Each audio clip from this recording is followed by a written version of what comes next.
बिस्मिल्लाहिर्रहमानिर्रहीम। अस्सलाम वालेकुम स्टूडेंट्स। आज हम अपना नया चैप्टर स्टार्ट करने लगे हैं which is gravitation. Gravitation, force of gravitation या ग्रेविटी क्या है।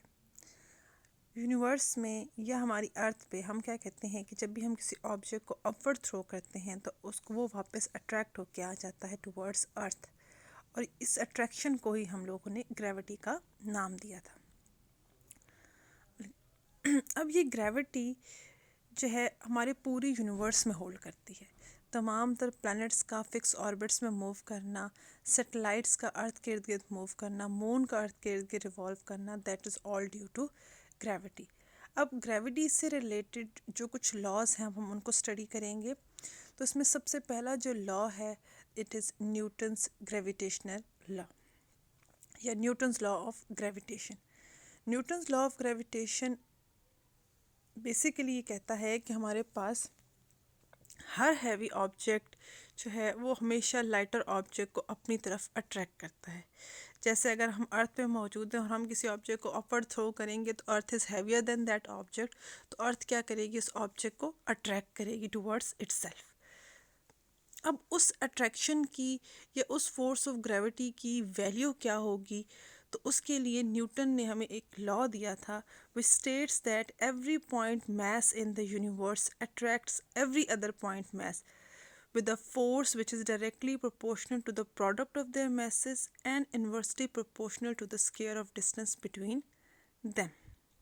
उसने कहा था कि पूरी यूनिवर्स में हर मैस दूसरे मैस को अट्रैक्ट करेगा, और वो जो फोर्स ऑफ अट्रैक्शन होगी वही ग्रेविटी कहलाएगी। और वो जो फोर्स ऑफ अट्रैक्शन है वो जो है उसकी वैल्यू डायरेक्टली प्रोपोर्शनल होगी उन दोनों मैसेस के प्रोडक्ट के इक्वल, और इन्वर्सली प्रोपोर्शनल होगी towards to the square of distance between them.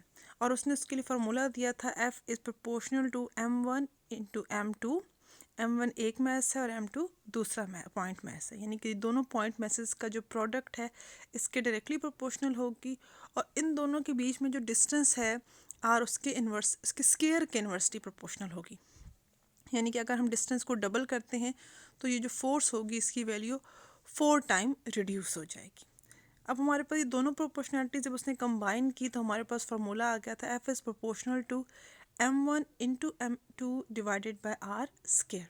और जब हमने प्रोपोर्शनैलिटी को रिप्लेस किया तो हमारे पास आ गया कांस्टेंट ऑफ प्रोपोर्शनैलिटी, और इस कांस्टेंट ऑफ प्रोपोर्शनैलिटी को हम कैपिटल G से डिनोट करते हैं which is known as universal gravitation constant. और इसकी वैल्यू जो दी गई थी दैट वाज 6.67 इंटू 10 की पावर -11 न्यूटन मीटर स्क्वायर पर केजी स्क्वायर।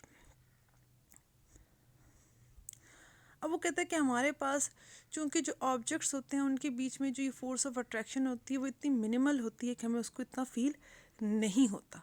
लेकिन अगर हम लोग किसी ऑब्जेक्ट को अर्थ से ऊपर थ्रो करें तो अर्थ के पास जो फोर्स ऑफ ग्रेविटी है because of its greater mass जो है ये हमें ज़्यादा प्रोमिनेंट नज़र आती है। लेकिन इसके बावजूद भी ग्रेविटी हर ऑब्जेक्ट के बीच में मौजूद है। जो भी अर्थ पे मौजूद है हर ऑब्जेक्ट में ग्रेविटी या फोर्स ऑफ ग्रेविटेशन जो है, ग्रेविटेशनल एक्सेलरेशन जो है वो हमें, ग्रेविटेशनल अट्रैक्शन जो है वो उनके अंदर मौजूद है। अभी जो वैल्यू ऑफ जी है ग्रेविटेशनल कांस्टेंट है, इसकी वैल्यू फाइंड आउट करने के लिए एक एक्सपेरिमेंट किया गया था जिसे हम कहते हैं कैवेंडिश एक्सपेरिमेंट। अब हम ज़रा इस एक्सपेरिमेंट की डिटेल्स देख लेते हैं। अब कैवेंडिश एक्सपेरिमेंट के लिए हमें कुछ एसेंशियल चीज़ों की ज़रूरत है।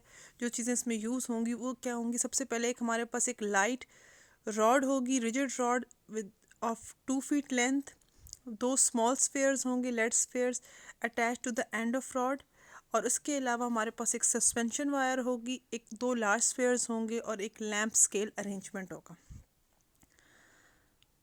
अब ये जो हमारे पास एक रॉड क्या करेंगे, जो हमने रॉड लिया 2 फीट लॉन्ग, इसके एंड पर जो स्मॉल लेड स्फेयर्स हैं जो लेड बॉल्स हैं इसको अटैच कर देंगे और इनको एक सस्पेंशन वायर की मदद से हम लोग वर्टिकली हैंग कर देंगे।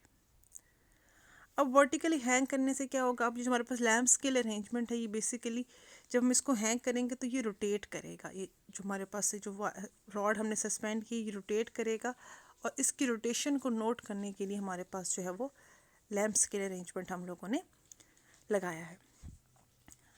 अब क्या कहता है कि हम लोग अभी जो दो बॉल्स हमने लगाई हैं जिनके मैसेज को हमने स्मॉल m से डिनोट किया है, इन बॉल्स के हम करीब लेकर जाएंगे लार्ज बॉल्स जो है हमारे पास, जो मैस कैपिटल M जिनका हमने डिनोट किया है, बिग लेड बॉल्स को हम ले जाएंगे इनके नज़दीक ऑन द ऑपोजिट साइड्स, और उनका जो डिस्टेंस होगा दोनों बॉल्स का वो इन दोनों स्मॉल बॉल्स से होगा इक्वल्स टू r। अब जैसे हम इन बॉल्स को उनके करीब लेकर जाएंगे तो ये रोटेट करेंगी या ट्रैक करेंगी स्मॉलर बॉल्स को टुवर्ड्स देमसेल्फ, क्योंकि हमेशा हैवियर ऑब्जेक्ट जो है वो लाइटर ऑब्जेक्ट को अट्रैक्ट करने की कोशिश करता है।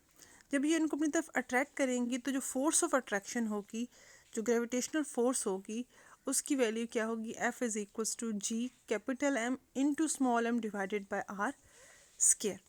Capital M larger ball bigger ball का मैस है और स्मॉल m जो है वो स्मॉलर बॉल का मैस है। इसी तरह से अगर ये फोर्स जो है वो फर्स्ट बॉल के ऊपर एक्ट करी तो सेम इतनी ही फोर्स जो है वो दूसरी बॉल पर भी एक्सर्ट हो रही होगी, जिसकी वजह से क्या होगा कि जो अरेंजमेंट था जिसमें हम लोगों ने रॉड को सस्पेंड किया था वायर के साथ, ये अरेंजमेंट जो है वो ट्विस्ट करेगा, रोटेट करेगा। और रोटेशन में क्या होगा, rotation will be produce due to the couple force.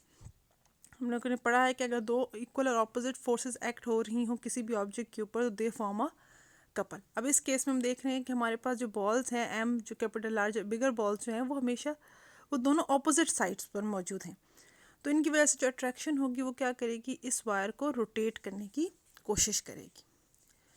अब जब वायर रोटेट करेगी या ये जो हमारे पास अरेंजमेंट है, ये रॉड वाला अरेंजमेंट जब ये मूव करेगा इसमें टॉर्क प्रोड्यूस होगा, तो टॉर्क का जो फार्मूला होगा that will be given as tau is equals to couple force into separation between forces, यानी कि इन दोनों जो फोर्सेस हैं उनके बीच में जो सेपरेशन है वो हमारे पास आ जाएगी।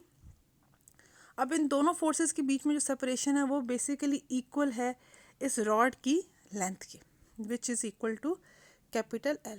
और जो कपल फोर्स है वो फोर्स हमारे पास क्या है, F is equals to G capital M small m divided by R square, यानी कि फोर्स ऑफ ग्रेविटेशन ही कपल फोर्स है, यही कॉज कर रही है इस टॉर्क को। तो हमारे पास फार्मूला आ जाएगा टॉर्क का। अब ये जो टॉर्क है it is responsible for producing the twist in the wire, जो सस्पेंशन वायर से हमने जिसको इसको हैंग किया हुआ है इसके अंदर वो ट्विस्ट प्रोड्यूस करेगी।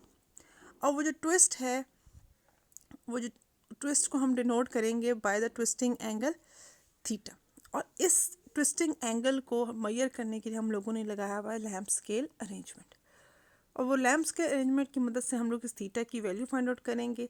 सो tau is directly proportional to theta, यानी कि जितना ज़्यादा टॉर्क होगा उतना ही ज़्यादा उसमें ट्विस्ट आएगा, उसमें टर्निंग आएगी। प्रोपोर्शनैलिटी को अगेन हमने यहाँ पर रिप्लेस किया है, tau is equals to C theta, जहाँ पर जो सी है ये हमारे पास क्या है, कांस्टेंट ऑफ प्रोपोर्शनैलिटी। अब हमारे पास इक्वेशन 1 जो थी उसमें भी हमारे पास टॉर्क की वैल्यू थी, और दोबारा जो हमारे पास इक्वेशन 2 आई है ये दो इक्वेशन भी हमारे पास टॉर्क के लिए है। So we can compare equation 1 and 2, and comparing equation 1 and 2 we have the value g capital M small m into L divided by R square is equals to C theta। अब हम लोगों ने value find out करनी थी gravitational constant की, capital G की। अब capital G की वैल्यू को फाइंड आउट करने के लिए हम तमाम तरह टर्म्स जो G के अलावा हैं उनको हम दूसरी साइड पे ले जाएंगे, राइट हैंड साइड पे मूव करेंगे।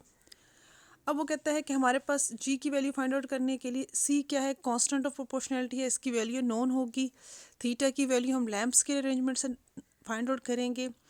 R जो है वो भी हमें नोन होगा, मैसेज जो हैं दोनों वॉल्स के हमें मालूम होंगे, और वो जो रॉड है उसकी लेंथ भी हमारे पास नोन है। हम इन तमाम वैल्यूज़ को जब इसमें पुट करते हैं तो हमारे पास जो वैल्यू ऑफ G आती थी दैट वाज 6.67 इंटू 10 की पावर -11, और ये जो वैल्यू थी actually it was very similar to the value calculated by the universal by Newton. जो न्यूटन ने हमें वैल्यू दी थी उसके ये बिल्कुल क्लोज़र वैल्यू थी, यानी कि एक्सपेरिमेंटली जो है वैल्यू जो फाइंड आउट की थी वो भी वैल्यू हमारे पास उस रिज़ल्ट से मैच कर रही थी। वो कहता है कि न्यूमेरिकल वैल्यू ऑफ G जो है वो इतनी बहुत स्मॉल होती है, 6.67 10⁻11 बहुत ही स्मॉल वैल्यू है ग्रेविटी की, इसलिए हम लोग स्मॉलर ऑब्जेक्ट्स में इस ग्रेविटी की वैल्यू को फाइंड आउट नहीं कर सकते, फील नहीं करते, हम लोग महसूस नहीं होती। और ग्रेविटी हमेशा हैवियर ऑब्जेक्ट्स के लिए आपको ज़्यादा प्रोमिनेंट तरीके से फील होती है। So that was all for today's lecture. Thank you and अल्लाह हाफिज़।